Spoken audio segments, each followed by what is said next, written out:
शान्ति दिनुहुने, मुक्ति दिनुहुने, उद्धार गर्नुहुने येशू ख्रीष्टको नाउँमा सबैजनालाई जय मसीह। यस्तो चर्को घाममा पनि कतिजना छाता ओढेर कतिजना छाता नओढिकनै भए पनि धैर्य साथ आजको यस प्रथम पुनरुत्थान यो गोर्खाली ख्रिस्टीय समुदायले जुन आयोजना गर्नुभएको छ यसलाई भव्यताका साथ सभ्यताका साथ सफल पार्नको लागि यहाँ विभिन्न ठाउँबाट मलाई लाग्छ 11 पालिकाहरूबाट सायद बिहान कति बेला यात्रा सुरु गर्नुभयो यहाँ भेला हुनुभएका आदरणीय बुवा आमा दाजुभाइ दिदीबहिनी सम्पूर्ण साथै यहाँ मैले देख्दैछु देशमा आसीन विभिन्न विशिष्ट व्यक्तित्वहरू मैले सबैलाई एक एक गरेर सम्बोधन गरेँ भने मैले पाएको 20 मिनट यसैमा सिद्धिएला। तरै पनि यहाँ मैले फेरि एकपटक यहाँ हाम्रो विशिष्ट व्यक्तित्वहरूलाई देख्दैछु। गोर्खाली ख्रिस्टीय समुदायका अध्यक्ष साथै आजका यस कार्यक्रमका सभाध्यक्ष देव थापाज्यू अनि यस गण्डकी प्रदेशका प्रदेश सांसद नन्द सर एकपल्ट पहिला पनि भेट्ने मौका भएको थियो क्रिसमसको अवसरमा नन्द प्रसाद नेउपानेज्यू अनि भर्खरै मैले यहाँ सिडिओ साहब पनि आउनुभएको कुरा अवगत गर्ने मौका पाएँ। गोर्खा जिल्लाका सिडिओ साहबज्यू र विभिन्न राजनीतिक पृष्ठभूमि राजनीतिक दलहरूबाट विभिन्न पृष्ठभूमिबाट यहाँ आसीन हुनुभएका विशिष्ट व्यक्तित्वहरू सबैजनालाई फेरि पनि ख्रीष्ट येशूकै नाउँमा जय मसीह टक्राउँदै आजको यस इस्टर सन्डे यानि कि पुनरुत्थान दिवस हामी किन मनाउँदैछौँ भन्ने विषयमा 20 मिनटमा चाहिँ नबढाइकन, किनभने चर्को घाम छ, साथसाथै यो बुझ्न आवश्यकता पनि छ यो जमघट के को लागि हो। यो जमघट कुनै राजनीतिक एजेन्डाको लागि होइन, राजनीतिक मुद्दाको लागि होइन। मैले यहाँ देख्दैछु तपाईहरुको यो धैर्यता हामी चाहिँ यो ख्रीष्ट येशू मृत्युबाट जीवित हुनुभएको सन्देश सबैले जान्नुपर्छ, थाहा पाउनुपर्छ, बुझ्नुपर्छ भन्ने मान्यता राख्दछौँ। यो अचम्मको विश्वास हो। साधारणतया जब पहिलो पटक मानिसको कानमा यो वाक्यांश पर्छ यस्तो कुरा नि कसैले विश्वास गर्छ? मरेपछि पनि कोही जिउँदो भएर आएको छ भन्ने विचार आउन सक्छ। तर विश्व जनसङ्ख्याको सबभन्दा ठुलो भाग ओगट्ने क्रिस्चियनहरूको विश्वास हो। यो विश्वास ख्रीष्टलाई विश्वास मुक्तिदाता भनेर प्रभु भनेर विश्वास गरेपछि मात्रै हामीले हाम्रो हृदयमा एकदम विचार गरिकन यो निर्योलमा पुग्दछौँ कि साँच्चै नै ख्रीष्ट येशू मृत्युलाई जितेर बौडी उठ्नु भएको हो त। पवित्र धर्मशास्त्र बाइबल त्यहाँ 66वटा पुस्तकहरू छन् जसमध्येमा यूहन्नाको पुस्तक 11 अध्यायको 25 र 26 श्लोकमा पदमा त्यहाँ हेर्यौँ भने हामीले के पाउँदछौँ भने ख्रीष्ट येशू आफैले त्यहाँ भन्नुभयो पुनरुत्थान र जीवन म हुँ। पुनरुत्थान र जीवन मै हुँ। मलाई विश्वास गर्ने मर्यो भने पनि जीवित हुनेछ।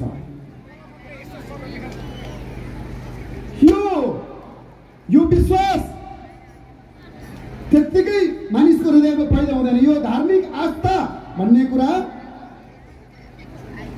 यो व्यक्तिको आफ्नो आस्था हो। कसैले लादेर कसैले सिकाएर तैँले यो विश्वास गर्नुपर्छ मानिलिनुपर्छ भनेर मान्दैन मानिस, किनभने जबसम्म उसको हृदयले यो कुरालाई विश्वास गर्दैन। अनि अहिले हामी हाम्रो देश नेपाल जो एउटा धर्मनिरपेक्ष राष्ट्रमा परिणत भइसकेको देशमा हामी बाँचिरहेका छौँ। हामीभन्दा अगाडिका पुस्ताहरूले सायद यो खालको अवसर र मौका पाएनन्। त्यति बेला यसरी चौरमा भेला भएर यत्रो यत्रो साउन्ड बक्स माइकहरू लगाएर यो विश्वासलाई खुलेआम घोषणा गर्ने मौका सायद अगाडिका हाम्रा पिँढीहरूले पुस्ताहरूले पाउनु भएन। तर अहिलेको व्यवस्थाले चाहिँ हामीले मन पराएको, हामीलाई विश्वास लागेको आस्थालाई मान्न पाउने, नमान्न पाउने, छान्न पाउने मौका प्रदान गरेको छ। अघि भर्खर हामी सबैले उठेर यहाँ एक साथ यो नेपाल झन्डाको अगाडि उभिएर राष्ट्रिय गान पनि गाउँदै थियौँ। कति आनन्दको कुरो छ। यो देशको कानुनले, संविधानले हामीलाई आज हामीले चाहेको धर्म मान्न, छान्न र नमान्न पाउने अधिकार दिएको छ। र त्यही अधिकारलाई प्रयोग गर्दै हामीले ख्रिस्टलाई विश्वास गर्ने निधो गरेको, कसैले करकाप गरेको होइन, कसैले जबरजस्ती गरेको होइन। र कुनै क्रिस्चियनले कसैलाई जबरजस्ती गर्दैन, करकाप गर्दैन। बरु नेपालको कतिवटा अरू जिल्लाहरूमा गोर्खा जिल्ला चाहिँ एउटा नमुना जिल्लाकै रूपमा लिनुपर्छ। किनभने यहाँ चाहिँ स्थानीय सरकारदेखि लिएर मैले यहाँ विशिष्ट व्यक्तित्वहरूको उपस्थिति हेर्दै गर्दाखेरि पनि यहाँ गोर्खामा रहनुभएका तपाईँ क्रिस्चियनहरू, हुन त म पनि गोर्खामै जन्मिएको व्यक्ति हुँ, अहिले पोखरामा बसोबास गर्छु। हामीलाई अझ बढी आवाज हुने ठाउँ जस्तो लाग्दैछ यो गोर्खा जिल्ला चाहिँ, कि हामीले चाहेको विश्वास, हाम्रो आस्थालाई यहाँ अझ प्रस्फुटन गर्न पाउँदछौँ। त्यसैको नमुना हो जस्तो लाग्छ। आज यतिका जना हामी यहाँ भेला भएर एक साथ यो उत्सव मनाउँदैछौँ। ख्रिस्ट येशूले यो कुराहरू आफ्नो वचनमा चेलाहरूले यसलाई बुझुन् भनेर उहाँले भन्नुभयो। ख्रिस्ट येशूलाई प्रभु भनेर विश्वास गर्नुभन्दा अगाडि उहाँको जन्मको बारेमा जान्नु आवश्यक छ। किनभने उहाँको जन्म साधारण मानिसको जस्तो गरेर भएको थिएन। कतिपल्ट हामीलाई विदेशी धर्म भनेर आरोप पनि लगाइन्छ। कतिजनाले त अमेरिकन धर्म पनि भन्ने गर्छन्। यसो चाहिँ अमेरिकामा जन्मिनु भएको होइन, यही महादेश एसियामै जन्मिएर युरोप हुँदै अमेरिका, अहिले फेरि ब्याक टु दक्षिण एसिया। अब बल्ल संसारभरि फेरि पारिवारिक पृष्ठभूमिको कुराले हेर्ने हो भने ख्रिस्ट येशू आफै पनि क्रिस्चियन धर्ममा जन्मिनु भएको व्यक्ति हुनुहुन्थेन नि त। उहाँ त यहुदी धर्ममा मान्ने परिवारमा जन्मिनु भएको व्यक्ति हुनुहुन्थ्यो। तर यहाँ धर्म होइन, यहाँ चाहिँ साँचो बाटो, सत्य र जीवनको कुरा उहाँले सिकाउनु भयो। अनि जन्म सँगसँगै उहाँले गर्नुभएका आश्चर्य कर्महरू देख्दाखेरि पनि उहाँ प्रभु हुनुहुन्छ भन्ने कुरा हामी हेर्न सक्छौँ। अहिले म उहाँले गर्नुभएका तमाम कार्यहरूलाई वर्णन गर्नपट्टि लाग्दिनँ। तर जब उहाँ मृत्युको नजिक आइपुग्नुभयो, चेलाहरूलाई उहाँले भन्नुभयो, आफ्नो 12 जना चेलाहरूलाई राखेर, आफ्नो 12 जना चेलाहरूलाई प्रार्थना गरिरहेको बेलामा उहाँले भन्नुभयो, मलाई मानिसहरूले के भन्छन्? अनि चेलाहरूले त्यहाँ उत्तर दिन थाले, तपाईँलाई यो भन्छन्, त्यो भन्छन्। अनि त्यहाँ यसरी चेलाहरूलाई सोध्नुभएको, तिमीहरूले तिमीलाई के भन्छौ? अनि एकजना चेलाले त्यहाँ भन्नुभएको छ, तपाईँ ख्रिस्ट, तपाईँ परमेश्वरको पुत्र मानव भएर जन्मिनु भएको तपाईँ अभिषिक्त जन। अनि त्यति नै बेला चेलाहरूले बुझुन् भनेर उहाँले के भनिदिनु भयो भने, ल यो कुरा बुझ तिमीहरूले। अब यदि तिमीहरूले त्यसो भनेर विश्वास गर्छौ भने मैले यस संसारमा दुःख उठाउनु पर्छ, धर्मगुरुहरू, मुख्य पुजारीहरू, शास्त्रीहरूबाट बहिष्कृत हुनुपर्छ, मारिनुपर्छ। तर याद गर्नु, तेस्रो दिनमा मृत्युबाट जीवित भई उठ्नेछु। यो धर्मशास्त्रको पुस्तक लुकाको पुस्तक 9 अध्यायको 21 र 22लाई मैले पढेँ तपाईँहरूको सामु। ख्रिस्ट येशूले यो भन्नुभन्दा अगाडि चाहिँ केही मृतकहरू उहाँले जीवित पार्नु भएको थियो। अनि फेरि उहाँले आफ्नो पुनरुत्थानको बारेमा बताउनु भयो। प्रियहरू, आज तपाईँ र म त्यही विश्वासलाई उहाँको जन्म, उहाँको आश्चर्य कर्म, उहाँको मृत्यु, उहाँको पुनरुत्थान, उहाँले कहिल्यै पनि कुनै गलत काम गर्नु भएन। धर्मशास्त्र बाइबल संसारमा भएका सबैभन्दा धेरै भाषामा लेखिएको पुस्तक पवित्र धर्मशास्त्र बाइबल, सबैभन्दा धेरै सङ्ख्यामा प्रिन्ट भएको पुस्तक पवित्र धर्मशास्त्र बाइबल, सबैभन्दा धेरै मानिसहरूले पढिएको पुस्तक पवित्र धर्मशास्त्र बाइबल। यसमा लेखिएको कुराहरू हामी विश्वास गर्दछौँ। अनि यो विश्वास चाहिँ हामीले कसैले सिकाएर होइन, यो चाहिँ पवित्र धर्मशास्त्र बाइबलमै प्रेरित 13:48 यसो भनिएको छ, जब मानिसले सुसमाचार सुन्दछ, जो व्यक्ति अनन्त जीवनको लागि छानिएको छ उसले चाहिँ यो कुरालाई हृदयमा मानिलिन्छ र विश्वास गर्छ। आज तपाईँ र म कुनै बेलामा धेरै विरोधीहरू पनि थियौँ। तपाईँहरूमध्ये कतिजनाले बाइबल जलाउनु भयो र विश्वास गर्नुभन्दा अगाडि, तपाईँहरूले ख्रिस्टमा आउनुभन्दा अगाडि क्रिस्चियनहरूलाई थुक्नु भयो होला सायद। तर जब तपाईँको मनमा यो वचन पढ्यो अनि विश्वासमा जाग्नु भयो, तपाईँ हो यस्तै क्रेजी कुरालाई विश्वास गर्ने भन्नुभएको छ। हो, यसो ख्रिस्ट पुनरुत्थान हुनुभएको हो, यही कुरालाई हामी विश्वास गर्छौँ। अनि यो विश्वास चाहिँ संसारका सबैभन्दा धेरै मानिसको सम्मानले गर्दछ। ख्रिस्ट येशूले सिकाउनु भएको दुईटा सिद्धान्त छ, जम्मा गाह्रो छैन यो सिद्धान्त। उहाँले तिम्रो परमेश्वरलाई सारा हृदयले प्रेम गर र तिम्रो छिमेकीलाई आफूलाई जस्तै प्रेम गर, यति दुईटा शिक्षामा येशूको आज्ञाहरू पूर्ण भएको छ। येशूको महान आज्ञा नै हो, आफ्नो छिमेकीलाई आफूलाई जस्तै प्रेम गर्ने। तिमीहरूलाई प्रेम गर्नेहरूलाई मात्रै तिमीहरूले प्रेम गर्छौ भने त्यो त के नि ठुलो कुरो भएर, तर तिमीहरूलाई खेल गर्नेहरूलाई, तिमीहरूलाई सतावट गर्नेहरूलाई, तिमीहरूलाई अप्ठ्यारो पार्नेहरूलाई पनि तिमीहरूले प्रेम गर, यो चाहिँ मेरो आज्ञा छ। येशूले भन्नुभएको कुरा हो यो। अनि आज तपाईँ र म यही कुरालाई विश्वास राख्दै हामीलाई राम्रो भन्नेहरूलाई त हामी यसै नै प्रेम गरिहाल्छौँ, तर येशूको आज्ञा अनुसार क्रिस्चियनहरूलाई सताउनेहरूलाई पनि हामी प्रेम गर्छौँ। आज यो देशको लागि, यो देशका नेताहरूको लागि, यो देशका विभिन्न पदमा आसीन